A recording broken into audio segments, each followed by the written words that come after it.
3, 2, 1, go. With Evil Dead Rise, it was time to get out of the cabin. Evil Dead is often viewed as, you know, the teens in the cabin in the woods. I kind of wanted to make it more about the specifics of a family and their home and kind of bring the evil home rather than having to go somewhere to discover it, looking at what you would hope would be, you know, a positive relationship with a parent and actually turning it into the darkest version of that. Open up now.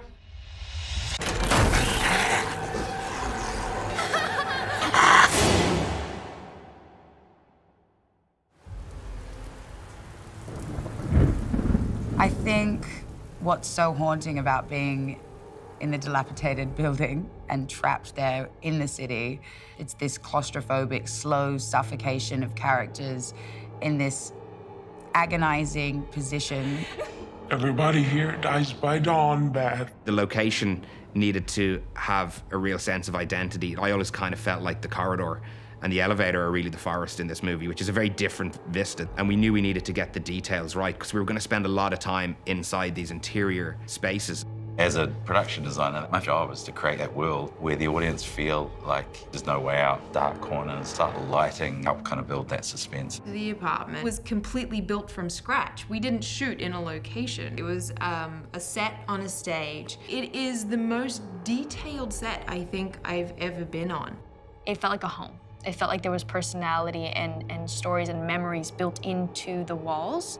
The world is realistic, but it's slightly heightened in every sense. So the space is enlarged. It's a bit bigger than a normal apartment. But Nick was able to take how I wanted this kind of structural playground to be for all the action that I had in mind and turn that into something that also felt like a functioning home for a family.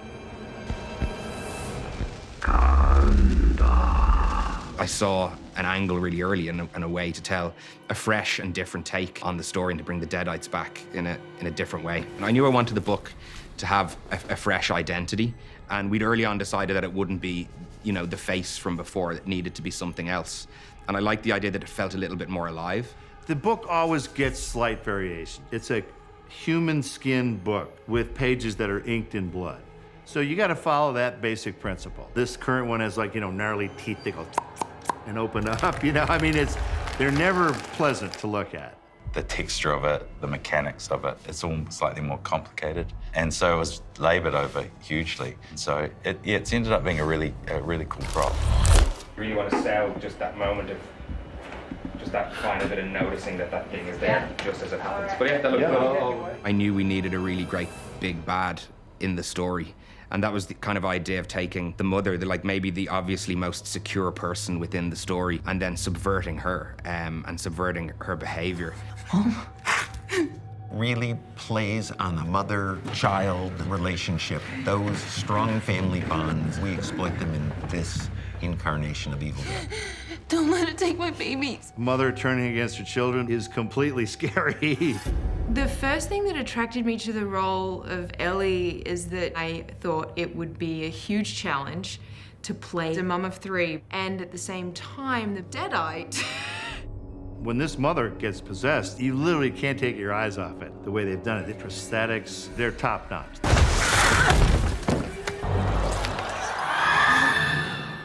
So how long have you been here for so far? Almost 2.5 hours. Directors making horror want to use old school prosthetics. They create a more horrific experience for a modern audience.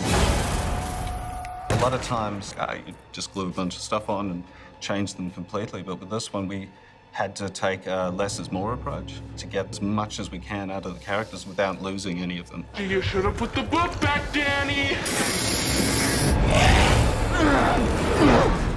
This is a makeup test that we're doing for this prosthetic specifically. I've never tried this one on until now. The prosthetics and blood are definitely something. It's quite an experience, to say the least. I'm in my heavy prosthetic and covered in sticky blood. It's super sticky. You get stuck to everything. Literally everything. I got stuck to the counter, stuck to the floor. I think we used like 6,500 liters of blood in the movie, which, for the record, is like real stage blood, not like red water that was pure, proper, made in an industrial kitchen movie blood.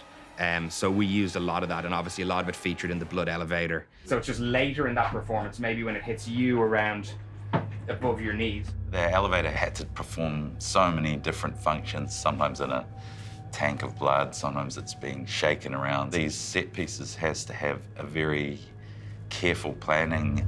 The blood elevator scene was one that was kind of baked in from very, very early on in the story. And I think there's a quality to Evil Dead movies where there's nightmare logic. You know, you're just trapped in the worst possible circumstances. I knew I wanted to have, you know, a major, major blood event in this movie. It really felt like that elevator was going to be a fun place to play that game, to take our heroes and just dial it up again and put them in even a worse set of circumstances.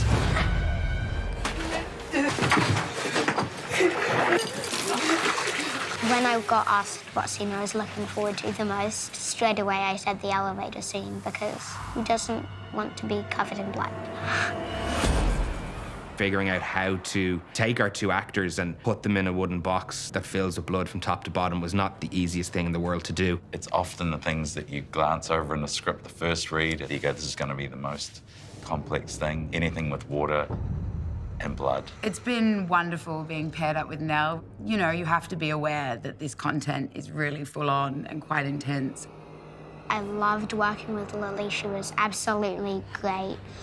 She really helped me get into the zone. I think the best thing that I could have passed on is to not take it too seriously, because it's so outlandish what we're doing. I've said this to every Evil Dead actor. You got to be patient, and you got to be kind of tough. You're going to look back and go, I'm glad I did it. Not necessarily while you were doing it. I feel really good right now.